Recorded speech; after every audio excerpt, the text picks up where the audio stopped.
বন্ধুরা, আজকের ভিডিওতে এমন একটি বিষয় নিয়ে আলোচনা করব যারা শেয়ার মার্কেটে নতুন বা যারা শেয়ার মার্কেটে 4-5 বছর ধরে ইনভেস্টেড রয়েছে, যে কোনো শেয়ারে এক্স্যাক্ট বাইং লেভেল কি, আর যখন কোনো শেয়ার বিক্রি করতে যাই তখন শেয়ারটার এক্স্যাক্ট সেলিং লেভেল কি। এক্স্যাক্ট বাইং লেভেল মানে হলো, মনে করো এই শেয়ারটা আমরা কিনবো ঠিক এই জায়গায়, তারপরেই যেন শেয়ারটা বেড়ে ওপরে চলে যায়, এটাকেই বলা হচ্ছে এক্স্যাক্ট বাইং লেভেল।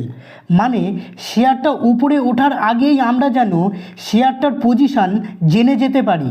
আবার যখন শেয়ারটা বিক্রি করতে যাব তখন এক্স্যাক্ট সেলিং লেভেল কি, মানে শেয়ারটা এই জায়গা থেকে নিচে পড়ার আগেই আমরা যেন শেয়ারটা সেল করে বেরিয়ে আসতে পারি। এরকম ধরনের প্রশ্ন অনেকের মনের মধ্যেই থাকে। বন্ধুরা, রিটেল ইনভেস্টরদের মনে আরেকটা পপুলার প্রশ্ন থাকে যে কোনো শেয়ার কিনে তো নিলাম, কিন্তু প্রফিট বুক কখন করব সেটা কেউ বুঝতে পারে না। আরও অনেক কিছু প্রশ্ন থাকে, যেমন কোনো শেয়ার নিচে পড়েই চলেছে তখন কি অ্যাভারেজ করাটা ঠিক হবে, বা কোনো শেয়ার যদি ওপরের দিকে উঠে চলেছে তখন কি অ্যাভারেজ করা যেতে পারে। তো এই সমস্ত প্রশ্ন একটা ভিডিওতে তোমাদেরকে আজ বলে দেব। তো বন্ধুরা, প্রথমে তোমাদের কোনো শেয়ারের এক্স্যাক্ট বাইং লেভেল কি সেটা বলতে গিয়ে দুজন বিখ্যাত ইনভেস্টার্স রাকেশ ঝুনঝুনওয়ালা আর বিজয় কেডিয়া স্যারের উদাহরণ দিয়ে শুরু করব। প্রথমে যদি রাকেশ ঝুনঝুনওয়ালা স্যারের কথা বলি, তো ওনাকে আমরা যারা শেয়ার মার্কেট করি সবাই কম বেশি চিনি। উনি ভারতের বিগ বুল নামেও পরিচিত। রাকেশ ঝুনঝুনওয়ালা ফেডারেল ব্যাংকের শেয়ার যখন প্রায় 80 থেকে 100 রেঞ্জে চলতো, তখন তিনি ওই শেয়ারে ভারী অ্যামাউন্ট ইনভেস্ট করেছিলেন। তিনি যখন শেয়ারটা কিনেছিলেন তার 1 মাসের মধ্যেই শেয়ারটা ক্র্যাশ হয়ে 40 টাকার কাছাকাছি চলে আসে, মানে প্রায় 30 থেকে 40% পর্যন্ত ক্র্যাশ হয়ে যায়। রাকেশ ঝুনঝুনওয়ালা স্যার, যার কাছে কোটি টাকার পোর্টফোলিও আছে, তিনিও কিন্তু কোনো শেয়ারের এক্স্যাক্ট বাইং লেভেল কি সেটা জানেন না। তিনি এত বড় ইনভেস্টার, তারও কিন্তু লস হয়। পরবর্তীকালে ফেডারেল ব্যাংকের শেয়ার আবার 2 থেকে 3 বছর পর 136 টাকায় চলে যায়, তিনি আবার প্রফিটে চলে আসে। আরেকজন ইনভেস্টার হচ্ছে বিজয় কেডিয়া স্যার। উনিও 2017 থেকে 18 সালের মধ্যে তেজাস নেটওয়ার্কের শেয়ার 250 থেকে 300 টাকার রেঞ্জে কিনেছিলেন। সেটা ক্র্যাশ হয়ে 60 থেকে 70 টাকা পর্যন্ত চলে আসে, মানে প্রায় 70% পর্যন্ত ডাউন হয়ে যায়। কিন্তু তা সত্ত্বেও তিনি প্যানিক করেননি, তিনি ধৈর্য ধরে হোল্ড করেছিলেন। 2023 সালে শেয়ারটা বেড়ে 800 থেকে 900 টাকা পর্যন্ত চলে যায় এবং তিনি আবার প্রফিটে চলে আসে। বন্ধুরা, যদি মিউচুয়াল ফান্ডের কথা বলি, মিউচুয়াল ফান্ডের কাছেও ভালো লিডারশিপ থাকে, রিসার্চ টিম থাকে, মার্কেটে সমস্ত ইনফরমেশন থাকে। এত কিছু থাকা সত্ত্বেও কি মিউচুয়াল ফান্ড কোনো শেয়ারের এক্স্যাক্ট প্রাইসে কিনে থাকে? তো বন্ধুরা, একদম না। মিউচুয়াল ফান্ডের কাছেও যখন টাকা আসে তখন নিফটি 22,000 বা 23,000 বা 24,000 যে কোনো লেভেলেই থাকুক না কেন, তারা শেয়ার বাই করে থাকে। তারা কোম্পানির বিজনেস দেখে ইনভেস্ট করে নাকি প্রাইস দেখে? বন্ধুরা, এক্স্যাক্ট লেভেল কারো জানা থাকে না। কেউ যদি জানতো তাহলে এক্স্যাক্ট ওই লেভেলেই শেয়ারটা কিনে নিত, আবার বিক্রি করার সময় এক্স্যাক্ট লেভেল এলেই বিক্রি করে দিত। তাহলে সবাই শেয়ার মার্কেট থেকে টাকা কামাতে পারতো। এবার দ্বিতীয় যে প্রশ্নটা হচ্ছে এক্স্যাক্ট সেলিং লেভেল কি। মনে করো এটা একটা শেয়ারের চার্ট প্যাটার্ন। এবার মনে করো কেউ শেয়ারটা এই লেভেলে বাইং করেছে, এবার শেয়ারটা বেড়ে এখানে চলে এসেছে। তোমরা দেখবে যে কোনো শেয়ার যখন একদম উপরে এইভাবে ওঠে, তারপরেই কিছুটা আবার নিচে নেমে যায়।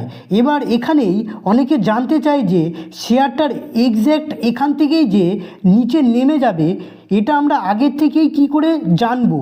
বন্ধুরা, এর উত্তরে আমি বলবো, এক্স্যাক্ট যেমন কোনো শেয়ারের বাইং লেভেল জানা যায় না, তেমনি এক্স্যাক্ট কোনো শেয়ারের সেলিং লেভেলও জানা যায় না। বন্ধুরা, তোমাদের একজন বিখ্যাত ইনভেস্টার্সের উদাহরণ দিয়ে যদি বলি, উনি হচ্ছেন আশিস কাচোলিয়া। ওনার শেয়ার বাজারে কোটি টাকার পোর্টফোলিও রয়েছে। গুগলে গিয়ে তোমরা সার্চ করলে ওনার পোর্টফোলিও দেখতে পেয়ে যাবে। আশিস কাচোলিয়া 2012 থেকে 2013 সালের মধ্যে অজন্তা ফার্মা কোম্পানির শেয়ার 150 থেকে 200 টাকার মধ্যে কিনেছিলেন। পরে শেয়ারটা বেড়ে যখন 2000 টাকার কাছাকাছি চলে যায় তখন তিনি প্রায় সমস্ত শেয়ার বেচে দেয়। পরে অজন্তা কোম্পানির শেয়ার 2024 সালে আরও বেড়ে 3000 টাকার কাছাকাছি চলে যায়। বন্ধুরা, আমি এখানে বলতে চাইছি আশিস কাচোলিয়ার মতো বড় ইনভেস্টারও কিন্তু কোনো শেয়ারের বাইং বটম লেভেল কোনটা ও সেলিং লেভেল কোনটা এটা সঠিকভাবে কেউ বলতে পারে না। এবার আরেকটা যে প্রশ্ন হলো, যে কোনো শেয়ার আমরা যে দামে কিনেছি তার থেকে ওপরে যদি শেয়ারটা চলে যায় তাহলে কি আমাদের অ্যাভারেজ করা উচিত? দেখো বন্ধুরা, কোনো শেয়ার অ্যাভারেজ করা মানে কি? মনে করো তুমি এই শেয়ারটা 100 টাকা প্রাইসে 50টা শেয়ার কিনে রেখেছো এই লেভেলে। এবার দেখা গেল শেয়ারটা এখান থেকে বেড়ে 150 টাকায় চলে গেছে। এবার প্রশ্ন হচ্ছে, আমরা কি 150 টাকায় শেয়ারটা কিনতে পারি? তো আমার উত্তর হচ্ছে অবশ্যই কেনা যায়। আমরা যদি লং টার্ম ইনভেস্টার হই, আমরা যদি শেয়ারটাতে 4-5 বছর ইনভেস্টেড থাকবো সেরকম চিন্তাধারা থাকে তাহলে কোনো অসুবিধা নেই। যদি কোম্পানির বিজনেসে দম থাকে, কোম্পানি ফান্ডামেন্টাল স্ট্রং কোম্পানি হয়, কোম্পানির প্রফিট, প্রোমোটার হোল্ডিং সব কিছু ঠিকঠাক থাকে তাহলে অ্যাভারেজ করা যেতে পারে। বন্ধুরা, আমি আমার একটা ভিডিওতে আমি বলেছিলাম আরবিএনএল শেয়ারটা আমি 27 টাকায় কিনেছিলাম, পরে আমি 40 টাকায়, 70 টাকায়, এমনকি 90 টাকায় ছোট ছোট ভাগে কোয়ান্টিটি কিনেছিলাম। পরে আরবিএনএল এর শেয়ারটা 600 টাকার ওপরে চলে যায়। এখানে বলার আমার একটাই উদ্দেশ্য যে কোম্পানির বিজনেসে গ্রোথ যদি ফিউচারে ভালো মনে হয় তাহলে তোমরা কন্টিনিউ করতে পারো। পরের প্রশ্নটা হচ্ছে, যদি কোনো শেয়ার নিচে পড়তে থাকে তাহলে কি অ্যাভারেজ করা উচিত? তো বন্ধুরা, এর উত্তর হচ্ছে মার্কেট যদি পড়ে তার সঙ্গে যদি সমস্ত large cap, mid cap, small cap কোম্পানির শেয়ার পড়ে তাহলে তোমার শেয়ারও নিচে আসবে। মার্কেট পড়লে ভালো কোম্পানির শেয়ার যদি নিচে নেমে আসে সেটা অ্যাভারেজ করার ভালো সুযোগ আমাদের কাছে এনে দেয়। সাধারণত দেখা যায় আমরা যখন কোনো শেয়ার কিনি তার কিছু দিনের মধ্যেই শেয়ারটা আমাদের বাইং প্রাইসের নিচে নেমে যায়। এটা খুব কমন ব্যাপার। যদি তুমি শুধু কোম্পানির শেয়ার প্রাইস দেখে ইনভেস্ট করে থাকো তাহলে কিন্তু লোকসান হওয়ার চান্স আছে।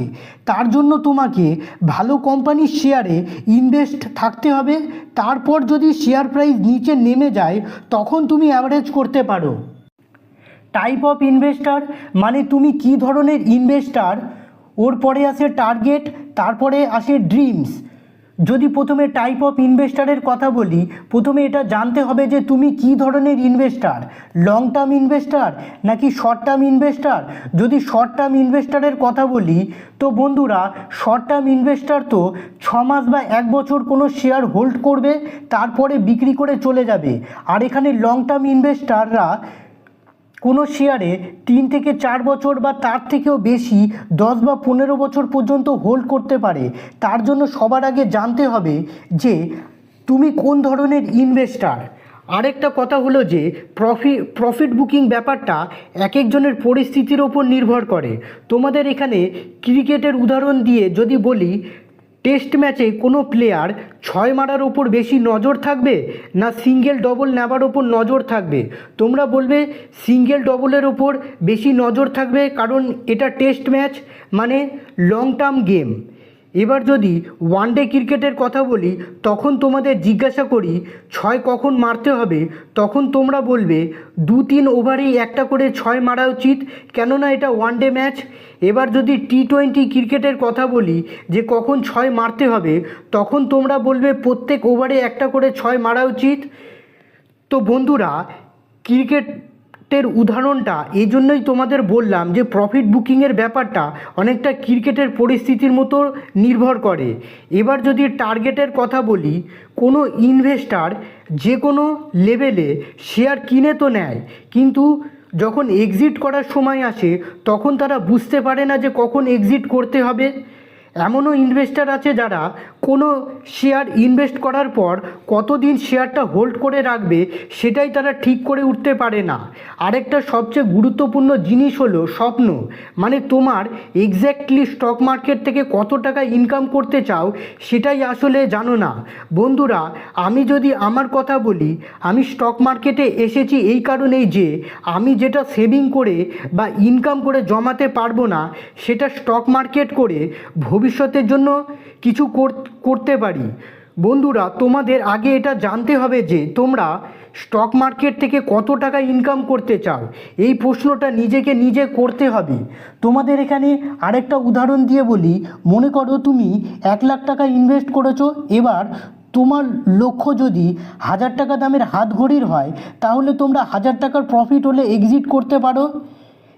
এবার তোমার লক্ষ্য যদি 20,000 টাকা দামের মোবাইল ফোনের জন্য হয় তাহলে 1,20,000 হলে তোমরা এক্সিট করতে পারো। আর তোমাদের লক্ষ্য যদি 10,00,000 টাকা দামের গাড়ি কেনার জন্য হয় তাহলে তোমরা 1,00,000 টাকা 10,00,000 টাকা হয়ে গেলে তোমরা এক্সিট করতে পারো।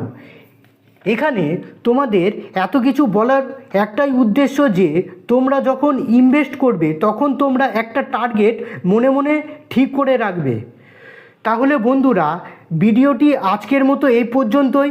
ভিডিওটি ভালো লেগে থাকলে চ্যানেলটিকে লাইক সাবস্ক্রাইব করে দেবেন। নমস্কার।